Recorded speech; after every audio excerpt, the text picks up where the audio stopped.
At some point, your role as a caregiver will end. It's not unusual, especially after a long-term illness, for a caregiver to feel initially relieved when a person dies and it's finally over. They are grateful that their person's suffering has ended, and they are confident that they are going to be just fine. And for a while, a lot of them are, because there is so much to be done. There are just so many distractions. Planning the funeral is only the beginning.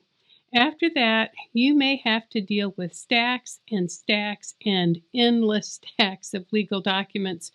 Notifications will need to be sent to Medicare, Social Security, to the VA. Insurance company and pension plans will need to be notified. There will be tax returns that have to be filed, bank accounts that need to be closed, property that will have to be either distributed, sold, or given away. The list goes on. And it can take months just to deal with the paperwork. I have witnessed that sometimes people don't really begin to grieve until they have wrapped up the business end of a person's life.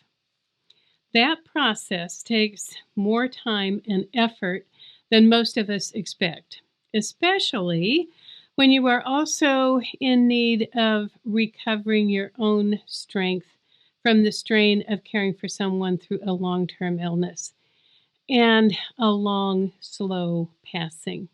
It may take 6 to 12 months before the realization that the person is really gone. And your journey through grief after death will be unique just to you. No one else had the same relationship or the same experience, and they cannot possibly understand how complex your feelings will be.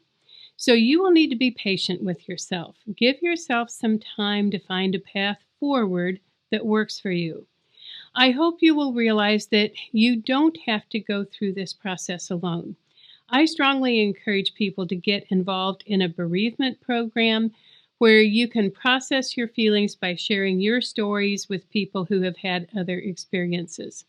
Now, if that type of group just isn't right for you, speak to a professional one-on-one for grief counseling, or reach out to family and friends who will understand and support you. One friend followed the advice of another woman who had lost her husband, and she said, if someone invites you to do something, do it. Even if you end up crying and having to leave, accept the invitation or people will stop asking and you'll end up spending every weekend and evening alone. That turned out to be very good advice for my friend. Now, if you don't have a large social circle, get engaged in any kind of activity or project that allows you freedom to explore how you will want to live your life and spend your time when you're no longer a caregiver. It will take time and effort, but at some point when you look back on this experience, it will probably be with a mixture of laughter and tears, but I am sure that you will realize that being a caregiver was hard.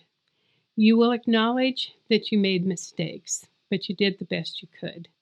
And then you'll realize that as you went through it, you were stronger, you were smarter, you were braver, and you gave more than anybody could have ever reasonably asked for or expected.